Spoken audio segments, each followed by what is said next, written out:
જય શ્રી કૃષ્ણ મિત્રો, આજે તમને હું કટોરી કટિંગ કરતા શીખવાડીશ એક નવી રીતથી, જેની માટે હું તમને એકવાર થોડું પહેલાં બતાવવા માંગુ છું કે મેં આ પેપર કટિંગ કરેલું છે. તમારે પણ જો નવા શીખવાવાળા છો તો કટિંગ પણ શીખવું જરૂરી છે.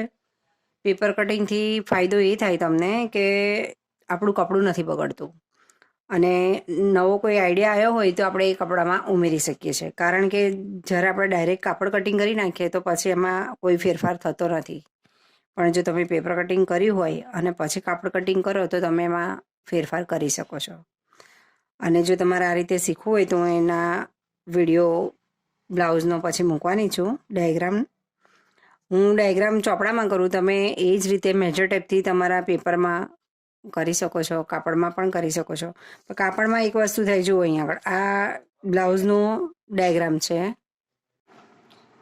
આની અંદર જો તમે કટોરી અહીંયાથી કાઢો છો તો તમારે બીજા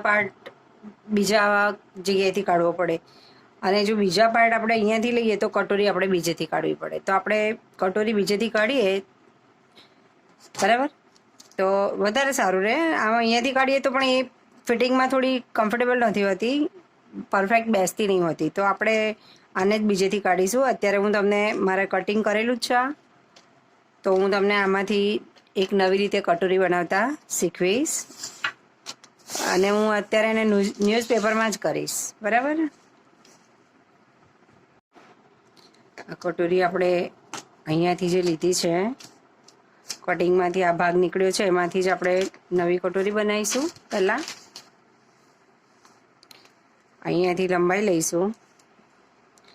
આ લંબાઈ આવે છે 8 ઇંચ, તો આપણે એની લંબાઈ પહોળાઈ બંને 8 ઇંચ લેવાનું છે.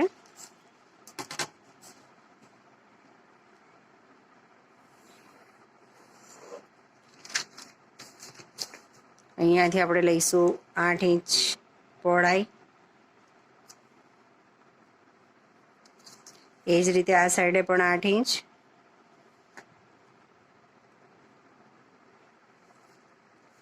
અને આ સાઈડે પણ 8 ઇંચ. ચારેય સાઈડે 8-8 ઇંચ લઈ લેવા.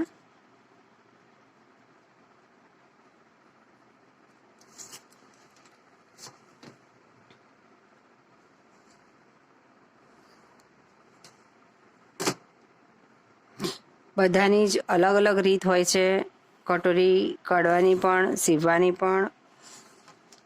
બધા ટેલરની રીત અલગ જ હોય છે. ટેલર હોય, ડિઝાઇનર હોય, દરેક પોતપોતાની રીતે થોડું અલગ અલગ કામ કરતા હોય છે. ચલો, હવે આ ચોરસ થઈ ગયું. હવે આપણે એને પહેલાં આને મૂકીશું આ રીતે ગોઠવ્યા પછી અહીંયાથી આપણે શેપ આપીશું.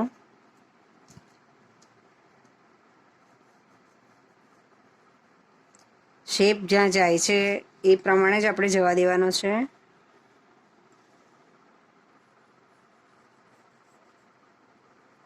હવે આપણે અહીંયાથી નીચે 1.5 ઇંચ વધારે કરવાનું છે માપ.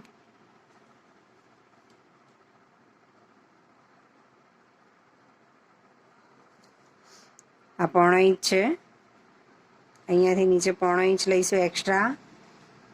હવે એને લીટી દોરી દઈશું.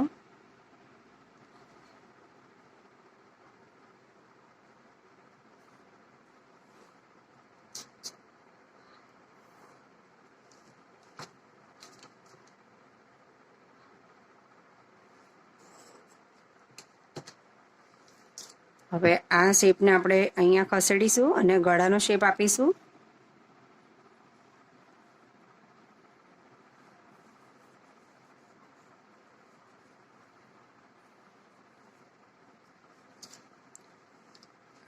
પછી આને અહીંયાથી આ પ્રમાણે પોઈન્ટ આપીશું. અહીંયા પોઈન્ટ આપ્યા પછી અહીંયાથી ઉપર આપણે લેવાનું છે 1.5 ઇંચ અથવા 1 ઇંચ લેવાનું છે. આપણે લઈશું 1.5 ઇંચ.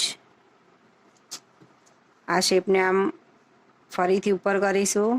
અહીંયાથી જ્યાં આપણો પોણો આવ્યો છે ત્યાંથી એ 12 પોઈન્ટ જશે, તો આપણે ત્યાં સુધી લાઈન દોરીશું.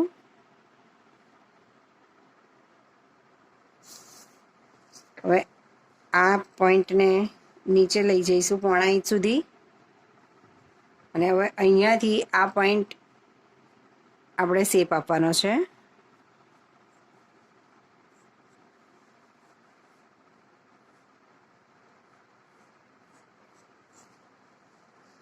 હવે આપણે એને કટિંગ કરીશું.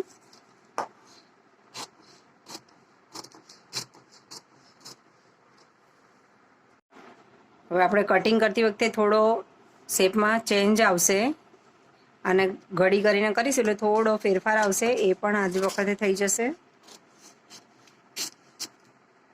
આ કટોરી તમે કટિંગ કરી અને સીવીને જોઈ શકો છો, એનું ફિટિંગ સારું આવે છે.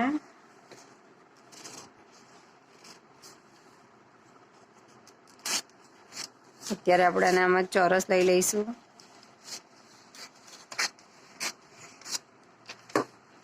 આપણને ઘડી કરતા ફાવે. આ પોઈન્ટને આપણે આ પોઈન્ટ સાથે મેળવીશું.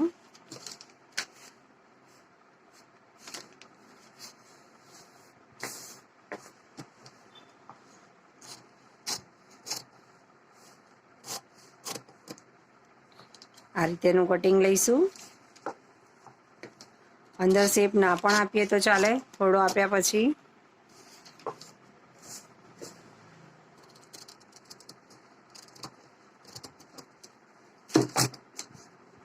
કટોરી તૈયાર છે અને તમે આ રીતે કરી જ્યારે આપણે બ્લાઉઝમાં મૂકવી હોય છે ત્યારે આને અહીંયાથી તમારે જેટલું સિલાઈમાં તમે દબાણ કરવાના હોવ એટલું અહીંયા માપ છોડી દેવાનું.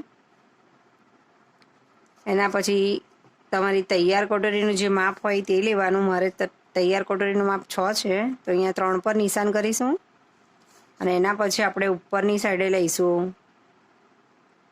3.25 ઇંચ મિનિમમ માપ આવતું હોય છે અહીંયા.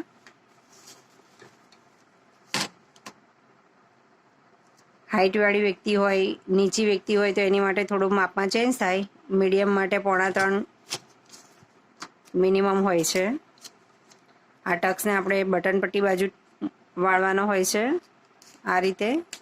અને તમારે કટ કરવાની જરૂર નથી પડતી, ડાયરેક્ટ જ શેપ એનો ઉપર જતો રહે છે.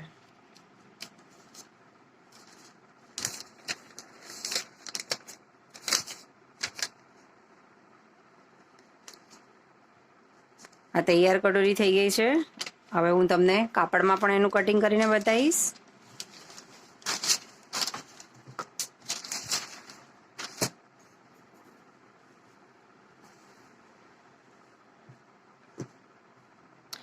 કાપડની અંદર તમારે કટોરી કઈ રીતે કટિંગ કરવાની છે એ ધ્યાનથી જોજો. આ આપણું કપડું છે, આ એની લંબાઈ છે ને આ પહોળાઈ છે. કપડાના ઉરેફ ભાગમાં આપણે કટોરી કાઢવાની હોય છે. જેમ કે આ પટ્ટી દેખાય છે તમને, જે લંબાઈની છે ભાગ. જો આમ મૂકો તમે તો આ ભાગને ગળું આપણું હંમેશા ખૂણા પર આવવું જોઈએ અને ખૂણેથી આમ ક્રોસ જવું જોઈએ. આ રીતે કટોરી મૂકો તો તમારે ફિટિંગ સારું બેસશે. આ સાઈડે મૂકો તો પણ આમ ક્રોસ.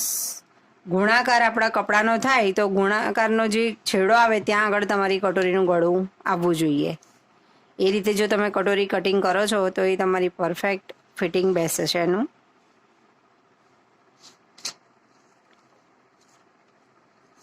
તમારે એવું જરૂરી નથી કે વચ્ચોવચ્ચથી જ કાઢવું. કપડાની સાઈડમાંથી જ્યાં પણ આપણે બચત થતી હોય એ પ્રમાણે મૂકી શકાય. જો અહીંયા આગળ હું આ રીતે ચોરસ લઈએ તો આ ખૂણો બેસે છે, તો ખૂણા પર આ રીતે એનું ગળું આપવું જોઈએ. આપણે અહીંયાથી કટોરી કટિંગ કરીશું.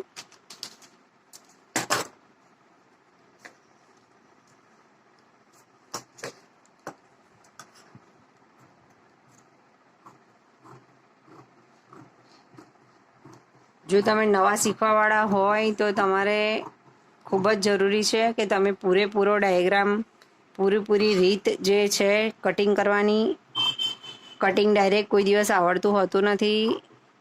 બ્લાઉઝ શીખતા કે કોઈ પણ વસ્તુ શીખતા સમય લાગે છે.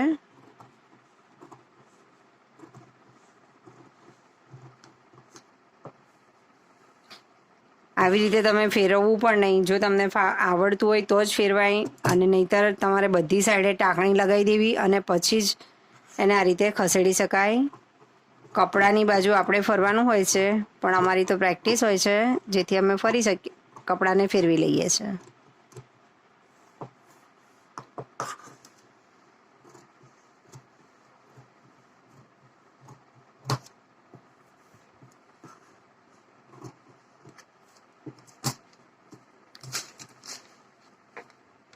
આપણી કટોરી તૈયાર થઈ ગઈ છે.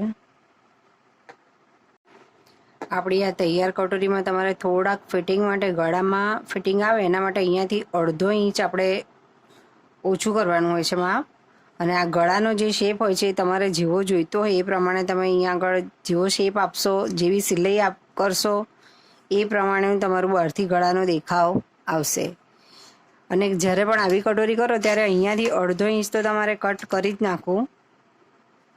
આ રીતે લઈ અને અહીંયાથી 1/2 ઇંચ આપણે કટિંગ કરી નાખવાનું હોય છે. કાપડમાં પણ આ જ રીતે કરી લેવું, જેથી તમારું બટન પટ્ટીને બધું થાય એના પછી ગળું કમ્પ્લીટ બેસે. નાના મોટા ફેરફાર તો આપણે ક્યારે પણ કોઈ પણ કટિંગમાં પરફેક્ટ કરેલું હોય તો પણ કરવા જ પડતા હોય છે, જેને ટચિંગ કહેવાય છે, એટલે આપણે કરતું રહેવું.